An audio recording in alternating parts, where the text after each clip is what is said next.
খুব তৃপ্তি লাগতেছে। আপনার সাথে রাতুল যা যা করছিল আমি সেটা ফিরাই দিতে পারছি। আপনি তো জানেন আমি ওর কাছ থেকে ওর সব কিছু কাইরা নিছি। জানি। আমি চাই আমাকে প্রজেক্টগুলো আপনি করেন। আমি ম্যানেজার আঙ্কেলে সব বলছি, উনি মনে হয় পেপারস রেডি করতেছে। এরপর থেকে কাজগুলো আপনি করবেন। সেই তো আমাকেই দিবে।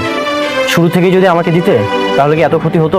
শুরু থেকে প্রজেক্ট যদি আপনারা দিতাম তাহলে তো রাতুলের পথে ফকির বানাইতে পারতাম না। এখন ও সব হারায় নিঃস্ব হয়ে গেছে। হ্যাঁ, সব হারিয়ে তোমার বিরুদ্ধে ষড়যন্ত্র করছে।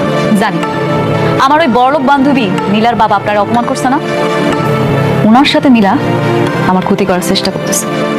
আর ওই লোকটা নাকি রাতুলের কাজ দিতেছে। আমিও শুনেছি, কিন্তু রাতুল কিছুই করতে পারবে না। রাতুলের ধ্বংস শুরু হয়ে গেছে। ও যে ডালেই যাবে সেই ডালই ভেঙে পড়বে। আপনার সাথে বেইমানি করছে, এর পাপের ফল তোরে পাইতেই হইব। ম্যাডাম, আগামীকাল পূর্বাচলে 50 বিঘা খাল জমির উপরে একটা নিলাম ডাক হচ্ছে। আমরা সেই জমিটা 100 বছরের জন্য নেওয়ার প্রস্তুতি নিচ্ছি। বাহ, আমি আসি। সাবধানে যায়নি। তুমি এখন থেকে সাবধানে থেকো। রাতুল তোমার ক্ষতি করার চেষ্টা করবে, সবসময় সিকিউর থাকবে। জি। আমাকে এই যে লাস্ট যে প্রজেক্টটা, এটার ব্যাপারে তো আপনি আমার কিছু বললেন না, আমি বুঝলাম না এখানে কি বানাইতে চাইছিলেন। ম্যাডাম, আম্মা আব্বা আম্মা কই গেল তোমরা? আব্বা আব্বা আরে ধরো ধরো মিষ্টি কিসে? আরে ধরো না, আগে মিষ্টি খাই লো, কথা কই না। আগর আগর আব্বা, আরে কিসের মিষ্টি এটা কবি তো? কমু কমু আগে মিষ্টি খাওয়াই লই, সব কথা কইতেছে। আগর আগর আরে কিসের মিষ্টি? আসসালামু আলাইকুম বন্ধুরা, আজকের রিভিউ হলো গরিব ঘরের রাজপুত্র নাটকের 33 পর্ব। বন্ধুরা, নাটকের এই দৃশ্যটি মূলত প্রতিশোধ, অহংকার এবং এক চরম নাটকীয়তায় ভরপুর। এখানে আমরা দেখতে পাচ্ছি কর্পোরেট অফিসে এক গম্ভীর পরিবেশ, যেখানে ম্যাডাম তার চেয়ারে বসে আছেন এবং সামনে বসে আছেন অনিক সাহেব। রাতুল নামের একজন মানুষের জীবনে যে বড় ধরনের ঝড় বয়ে গেছে তার একটা স্পষ্ট আভাস পাওয়া যায় এই দৃশ্যের শুরুতেই। ম্যাডামের চোখে মুখে এক অদ্ভুত তৃপ্তির ছোঁয়া। তিনি অনিককে বলছেন, আজ আমার খুব ভালো লাগছে, মনে মনে খুব শান্তি পাচ্ছি।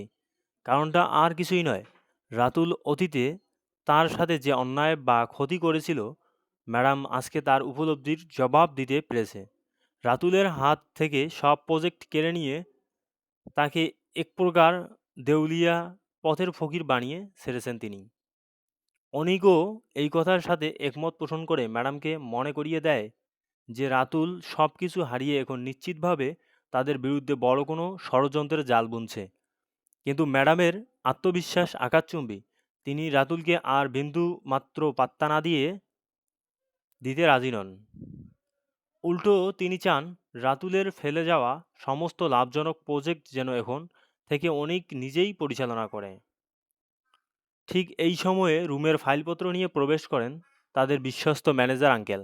তিনি এসে ম্যাডামকে নিশ্চিত করেন যে রাতুল সাহেবের আগের সব এঙ্গেজমেন্ট বা চুক্তি আনুষ্ঠানিকভাবে বাতিল করা হয়েছে, আর সেই সব প্রজেক্ট নতুন দায়িত্ব এখন অনিক সাহেবের দেয়া হয়েছে। ম্যানেজার আঙ্কেল ফাইলের কাগজপত্রে ম্যাডামের একটি স্বাক্ষর বা সাইন নেন। এর পাশাপাশি তিনি আরও একটি বড় ধামাকা খবর দেন। আগামীকাল পূর্বাঞ্চলে 50 বিঘা খাস জমির উপর একটি বড় নিলাম বা ডাক হতে যাচ্ছে। তারা অলরেডি সেই জমিটি আগামী 100 বছরের জন্য লিজ নেয়ার সব প্রস্তুত সম্পূর্ণ করে ফেলেছে। এই দারুণ খবর শুনে ম্যাডাম খুশিতে আত্মহারা হয়ে যায়। কাজ শেষে করে অনিক যখন বিদায় নিবে, তখন সেই ম্যাডামের প্রতি এক ধরনের শুভকামনা ও সতর্ক প্রকাশ করে। সে ম্যাডামকে বলে, রাতুল কিন্তু এখন আপনার বড় ক্ষতি করার চেষ্টা করবে, তাই সাবধানে থাকবেন এবং সবসময় সিকিউরিট থাকবেন। অনিক চলে যাওয়ার পর ম্যাডাম ম্যানেজার আঙ্কেলের সাথে তার পরবর্তী বড় প্রজেক্টটি নিয়ে আরও কিছু সময় ধরে ফাইলের খুঁটিনাটি ও হিসাব নিকাশ মিলিয়ে নেয়। অফিসের কাজ শেষ করেই ম্যাডাম ছুটে চলে আসে তার আসল ঠিকানায়, তার মধ্যবিত্ত বাবা মায়ের ছোট্ট ঘরে। হাতে বড় বড় মিষ্টির প্যাকেট আর মুখে চওড়া হাসি নিয়ে তিনি চিৎকার করে ডাকতে থাকেন, আব্বা আম্মা কই গেলেন তোমরা? বাবা মা তো প্রথমে বুঝতেই পারছিল না এত মিষ্টি আর আনন্দের কারণ কি। ম্যাডাম জোর করে তাদের মুখে মিষ্টি তুলে দেন এবং অত্যন্ত আনন্দের সাথে ঘোষণা করেন যে তাদের জীবনের সব অন্ধকার কেটে গেছে।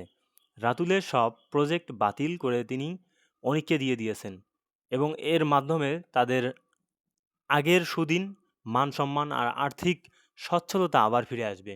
খুশির এই মুহূর্তে তিনি শুধু নিজের পরিবারই নয়, বরং বর্ষা কাকি, খালাসহ আশেপাশের প্রতিবেশীকেও মিষ্টি মুখ করার জন্য আনন্দের সহিত ডাকতে থাকেন। সো দর্শক বন্ধুরা, আজকের নাটক রিভিউটি আপনাদের কেমন লাগলো? যদি ভালো লাগে তাহলে চ্যানেলটিকে সাবস্ক্রাইব করবেন, লাইক, কমেন্ট, শেয়ার করবেন। আপনাদের কমেন্টের মাধ্যমে আমি বুঝতে পারবো যে আপনাদের রিভিউটি কেমন লাগছে। আপনারা সবাই আমার এই ছোট্ট পরিবারে যুক্ত থাকবেন, চ্যানেলটিকে সাবস্ক্রাইব করবেন, সবসময় সামনে এগিয়ে যাওয়ার জন্য উৎসাহ দিবেন। খোদা হাফেজ।